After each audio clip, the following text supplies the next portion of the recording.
Oke, baik, perkenalkan nama saya Dimas Galangaji Wiguna 04897255 dari UPWJJ Jakarta.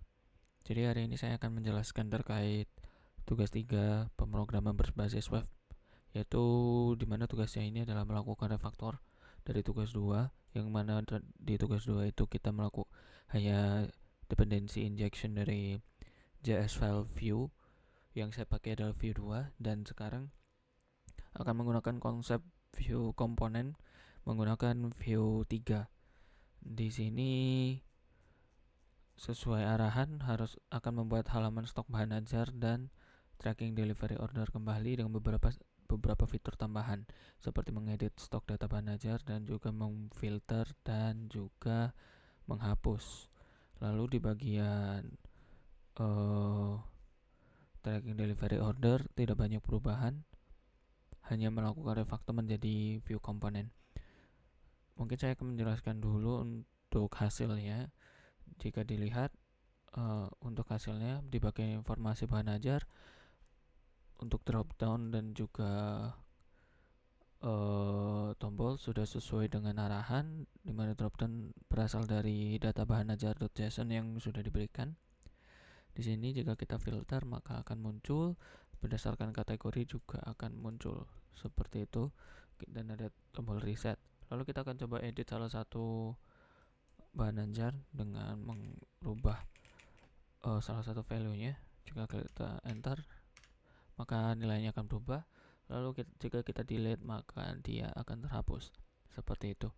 Lalu jika kita klik ini maka dia akan memunculkan status yang menipis saja. Lalu saya tambahkan sesuai inputan di tugas 2, di mana ada tambahan tombol kembali ke dashboard. Itu untuk informasi bahan ajar. Selanjutnya tracking pengiriman, di mana terdapat inputan seperti biasanya, pilihan paket bahan ajar sesuai dengan data yang ada di data bahan ajar.json. Lalu jika kita input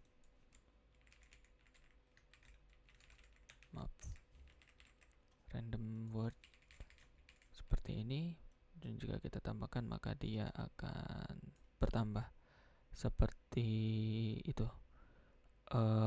Lalu di sini juga ada tambah field untuk tambah keterangan, dan kurang lebih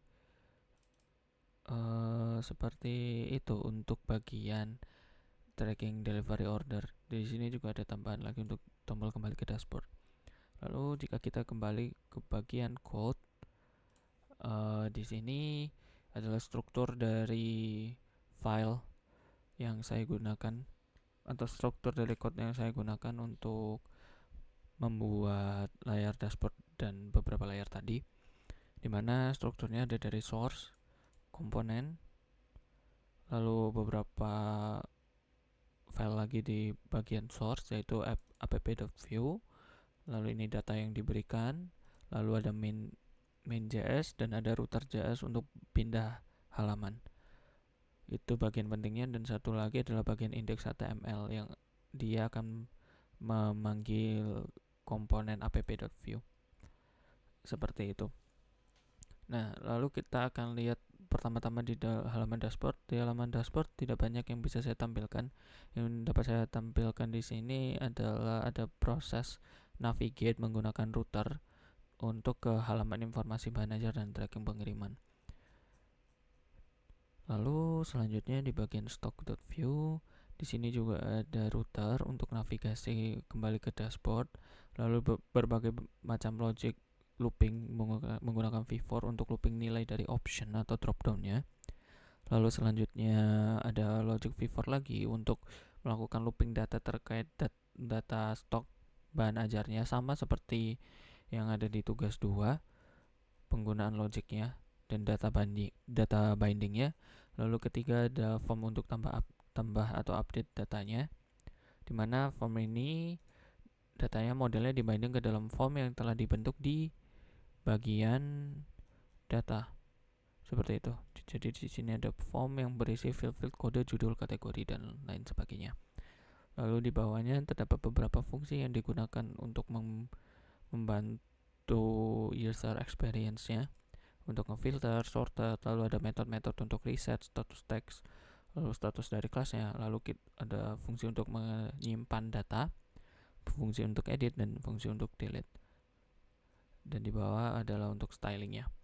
Hal yang sama juga berlaku untuk bagian tracking.view, di mana di bagian tracking.view juga terdapat fungsi untuk navigasi, memanggil fungsi go back, lalu ada fungsi untuk search, lalu juga ada untuk menambah dan lain sebagainya.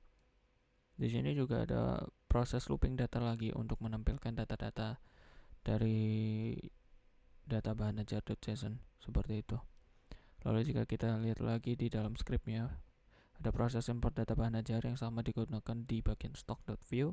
Lalu di fungsi-fungsi ini ada data yang mana dibinding dari data bahan ajar.view dan juga form yang digunakan untuk menginput data tracking bahan ajarnya.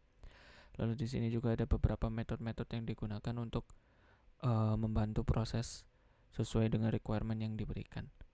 Kurang lebih seperti itu. Sekian penjelasan dari saya terkait tugas 3 pemrograman berbasis web. Terima kasih atas perhatiannya dan sampai jumpa.